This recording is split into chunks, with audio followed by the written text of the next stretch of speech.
ශ්‍රී ලංකාවේ සහ ඉන්දියාවේ සම සත්කාරගතයෙන් පැවතීමට නියමිත 2026 ලෝක T20 ක්‍රිකට් තරඟාවලිය සඳහා බංගලාදේශ කණ්ඩායම සහභාගී නොවීමට නිල වශයෙන් තීරණය කර තිබෙනවා.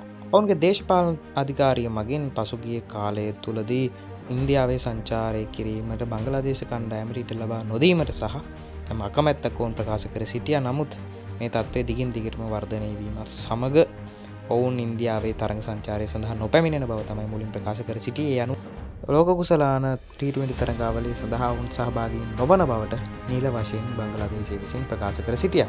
මේදී වැදගත්ම කාරණාව තමයි විශේෂයෙන්ම මේ සඳහා මැදිහත් වෙන්නේ බංගලාදේශ දේශපාලන අධිකාරිය වගේ බංගලාදේශ ක්‍රිකට් ආයතනය විසින් තමයි මේ තීරණ ගනු ලබන්නේ. මින් පෙරදී විවිධ රටවල් තවත් රටවල් වලට සහභාගී වීමට අකමැත්ත ප්‍රකාශ කර සිටියත් මේ ආකාරයට සම්පූර්ණ වශයෙන් විශේෂයෙන්ම ලෝක කුසලාන ක්‍රිකට් තරඟාවලියක් සම්පූර්ණ වශයෙන්ම වර්ජනය කළ කිසිම රටක් අපිට වාර්තා වෙන්නේ නැහැ ලෝක ක්‍රිකට් ඉතිහාසය තුලදී.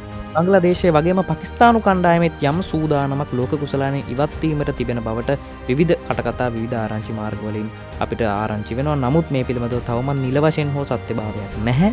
ඉතින් අපි තව දුරටත් බලමු ලෝක කුසලානේ උණුසුම් තත්ත්වයන් කෙසේද කියලා. එකතු වෙලා ඉන්න channel එකත් එක්ක ලෝක කුසලානේ උණුසුම අප සමග බෙදා හදා ගන්නට ඔබව දැනුවත් කරන්නට අපි සූදානම්.